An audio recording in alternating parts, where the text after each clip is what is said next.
Hi everybody, I hope that you're all doing really well. So today I am back to do another tag video. This time I'm doing one that was created originally by the BookTubers. So unfortunately I've not been able to get a hold of the actual video, it seems to be unavailable. But this tag is the Your Answer Can't Be Books tag, really challenging those of us on BookTube to not answer a question constantly talking about books, forcing us to move away from our default answer of always talking about books. I thought it seemed like a really fun tag, and I've been seeing quite a few people who I really enjoy doing this video, so I wanted to jump in and give some of my answers. And potentially this will help you get to know me a little bit better outside the context of books. Question number one is, what is something that you own way too many of other than books? And honestly, the answer to this is anything that is blue floral. You might have already noticed this, and like right now I'm wearing something that is blue floral. But ever since I want to say like 2014, I have just been obsessed with this blue floral pattern. If it's got blue flowers on it, I am there. I have shirts that are blue with flowers on it. I have bags that are blue with flowers on them. I have about 500 dresses that are blue with flowers on them. I have brogues that are blue with flowers on them. I now have 2 pairs of pajamas that are blue with flowers on. I have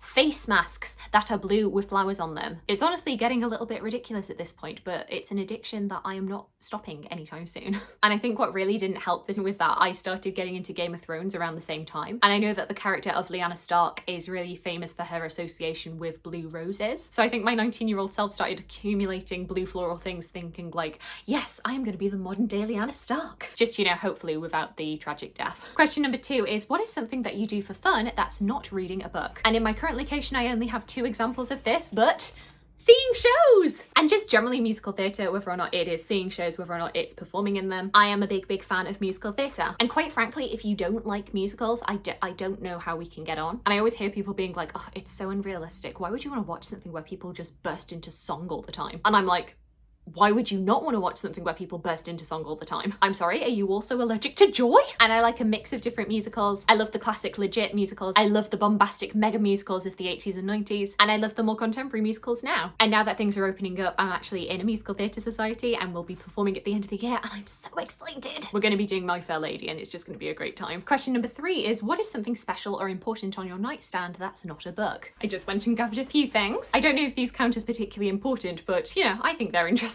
First off, I have these on my nightstand. I got these Minnie Mouse ears when we went to Disney World, Florida, like 10 years ago now. Oh my god, I can't believe it's been 10 years since I went to Disney. Evidently I'm due a revisit. I also have this little duck on my nightstand. This was a bit of a freebie that all of the graduates got at my MA graduation, because I went to the University of York, and if the University of York is famous for anything, it's their wildlife, and particularly the ducks and geese. So this gives me fond memories of university. And then the other thing that isn't books that's in abundance on my nightstand are history magazines. And they tend to be in abundance because I'm really bad at actually reading them. I tend to read like a few articles in them, but I never manage to get cover to cover before the new one comes out. We have this copy of BBC History magazine that I may or may not have taken from work. I'll give it back, I promise. I have 2 of these History of Royal special editions. I've got this one, which is Anne Boleyn and the 6 Wives, and then also Queen Elizabeth I. And then I've also got one of the most recent issues of History Today magazine, which I mainly picked up for myself because they had a review of one of my workplace's publications. Right there, a little review of Living I Was Your Plague by Lyndall Roper. So, you know, had to get a copy for myself. Question number 4 is, what's something that you buy at a bookstore other than books? And when I come to think of it, I think the thing that I often buy from bookshops is cake. If a bookshop comes with a cafe attached, you better believe I am getting myself some tea and cake. It would be rude not to. This is one of the reasons that I really miss the Waterstones in York, because they make the most fantastic white hot chocolate. I just miss it a lot. Question number 5 is, what's a fun gift that you've received that wasn't a book or gift cards for books? And the most obvious answer for this when I look around my room is,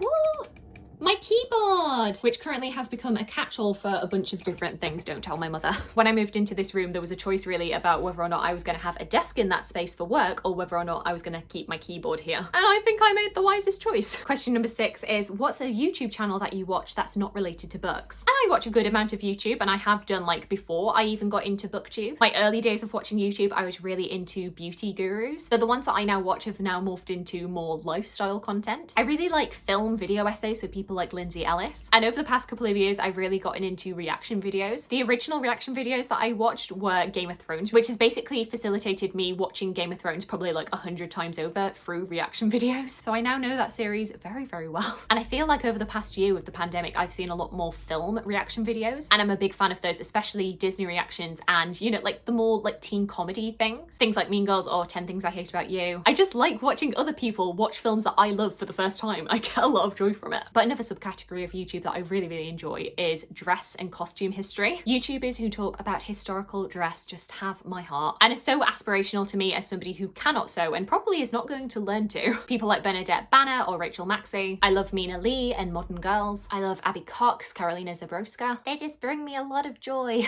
And then finally, the last question is tag 5 booktubers that you want to learn more about. And the ones that I've chosen are Milena over at Milena Reads, Carys from Carys's Corner, Victoria at What Victoria Read, Amrita from Amrita by the Books, and Miranda from Pages and Stages. And you know, all of you, if you want to do it, feel free to say I tagged you. I hope you enjoyed this video. I hope you're not considering like admitting me into a blue floral addiction institute. We don't choose what we love. I hope you're having a fantastic day and I look forward to talking to you again soon. Thanks. Bye.